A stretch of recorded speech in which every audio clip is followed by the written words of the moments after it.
There was a time when Bollywood didn't need Hollywood superheroes to create a cinematic event. One movie could bring an entire country to the theatre. The stars were big. The songs were big. But most importantly, the movies felt big. Somewhere along the way, that changed. The budgets became bigger. The stars became bigger. The VFX became bigger. But somehow, the movies started feeling smaller. And now Bollywood is making one of its biggest bets yet. Not another remake, not another spy universe, not another superhero, but something much older. A story Indians have been telling for thousands of years, the Ramayan. And here's the interesting part. Ramayan doesn't need Bollywood to make it important. Bollywood needs Ramayan to prove that it can still make something important. Because this isn't just another expensive movie. It's a test. A test of whether Indian cinema can take one of the world's most recognizable stories and turn it into a genuine global cinematic event. Directed by Nitesh Tiwari, the film stars Ranbir Kapoor as Rama, Sai Pallavi as Sita, Yash as Ravan, and Sunny Deol as Hanuman. It is being produced by Prime Focus Studios and Deneg, filmed for IMAX and built as a two-part epic. And the music alone tells you how ambitious this project is. A.R. Rahman and Hans Zimmer are collaborating on the score. Part 1 is scheduled for Diwali 2026, with Part 2 planned for 2027.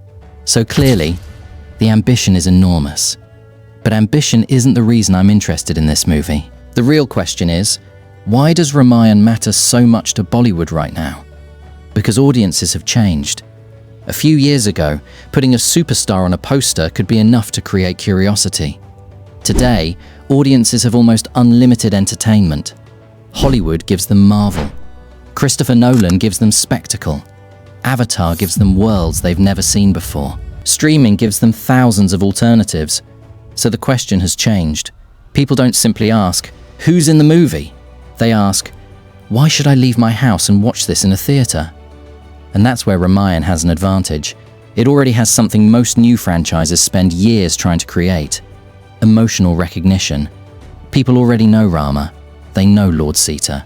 They know Lord Hanuman. They know Ravan. They know the basic story. And normally, that would sound like a disadvantage. If everyone knows the ending, where's the surprise? But that's exactly where Ramayan becomes interesting.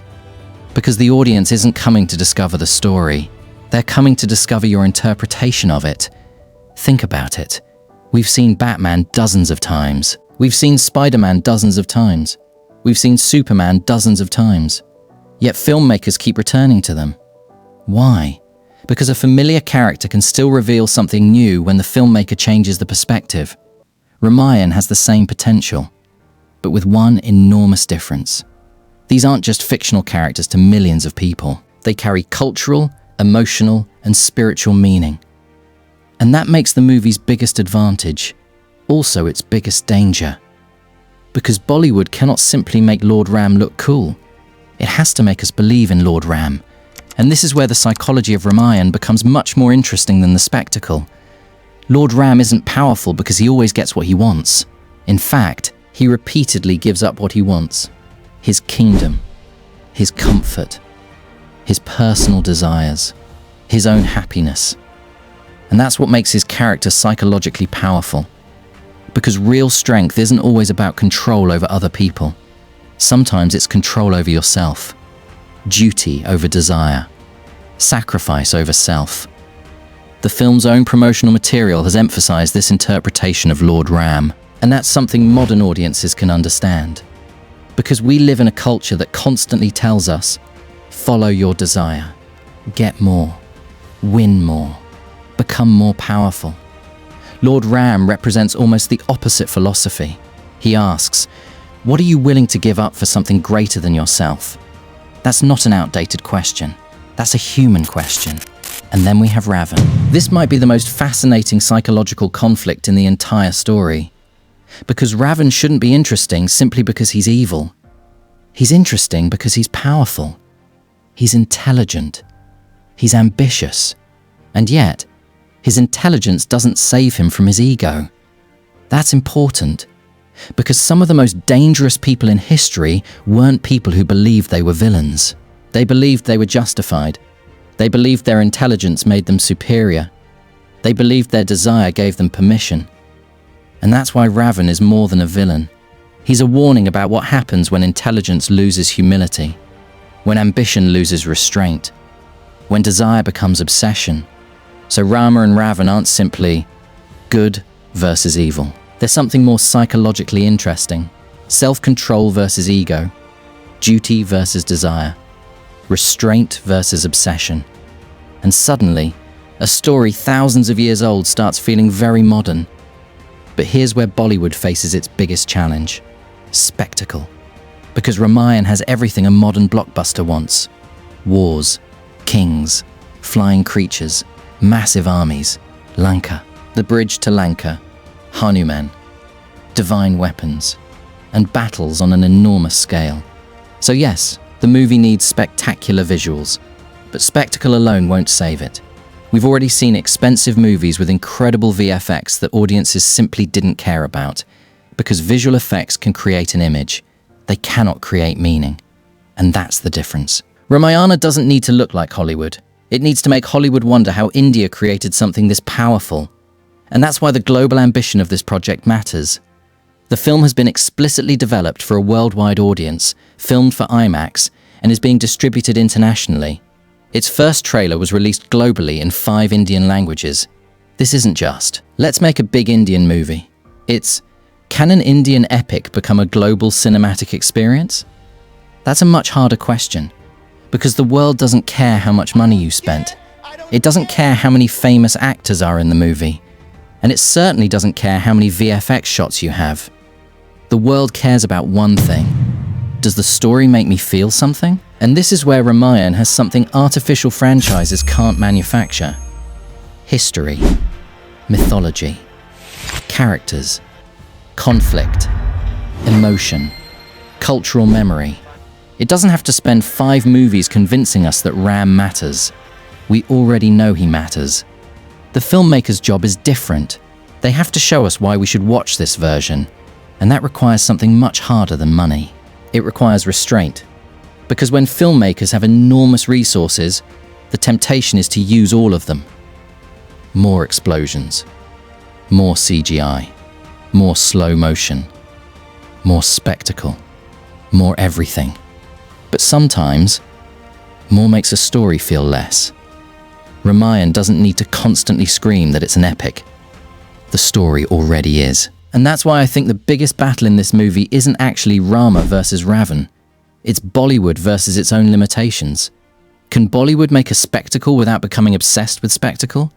Can it modernize mythology without westernizing it? Can it make Lord Ram human without reducing him to a superhero? Can it make Ravan terrifying without making him one-dimensional? Can it create something global without losing what makes it Indian? Those questions are much bigger than the box office. Because if Ramayan succeeds, something much bigger could happen. It could prove that Indian mythology isn't just material for television serials or historical retellings. It could become the foundation for an entire generation of ambitious cinematic worlds. Ramayan, Mahabharata, Lord Krishna, Lord Shiva, and countless stories that existed long before modern cinema. But there's another possibility. What if Ramayan fails? Not necessarily financially, but creatively. What if the movie looks incredible, but doesn't make us feel anything? What if the characters become superheroes? What if the mythology becomes decoration? What if the technology becomes more memorable than the story? Then the movie would prove something very uncomfortable, that a huge budget cannot manufacture cultural impact, because you cannot CGI emotion, you cannot VFX belief, and you cannot buy meaning. That's why I'm not interested in asking, will Ramayana be a blockbuster? That's too simple. The more interesting question is, can Ramayana remind Bollywood how to make people believe in cinema again? Because that's what a true cinematic event does. It doesn't just make people watch.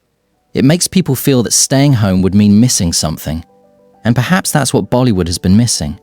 Not bigger stars, not bigger budgets, not more universes, a reason to care. Ramayan already has the story. It has the characters. It has the cultural connection. It has the technology. It has the scale. It has the ambition. Now it needs the one thing none of those things can guarantee: trust. The trust of an audience that already knows the story. The trust of a culture that has carried it for generations. And the trust of a global audience seeing this world for the first time. If the filmmakers earn that trust, Ramayan could become more than another blockbuster. It could become proof that Indian cinema doesn't need to imitate Hollywood to compete with it. It can compete by being unmistakably itself. And if that happens, maybe Ramayan won't be Bollywood's last hope. Maybe it will be the beginning of its next era. If you enjoyed this kind of psychological and cinematic analysis, subscribe to The Cognitive Frame. Because here, we don't just watch movies, we decode why they matter.